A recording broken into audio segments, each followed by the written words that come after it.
Ano yun yung binabasa niyo yan? Aray, nagbabasa ako ng balita. O, yan daw balita. Aray, babasahin ko sa iyo. O, ibasa ninyo. Isang babae ang pinagtataga ng hindi pa nakikilalang suspek.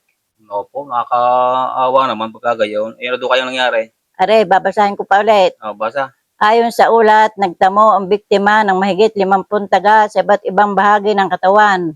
Ipagkakadaming Tagano at mahigit 5 po. Yung kayagay nabuhay pa. Teka muna, at hindi pa ako tapos. O, siya tuloy.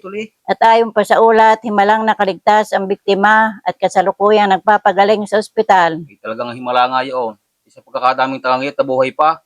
Baka naman yun ikayay may anting-anting. Kaya pa, nasa huli. O, Ayon sa mga saksi, ang ginamit ng salarin na patalim ay yan daw ginamit. lagari. Nako po, tek na yan.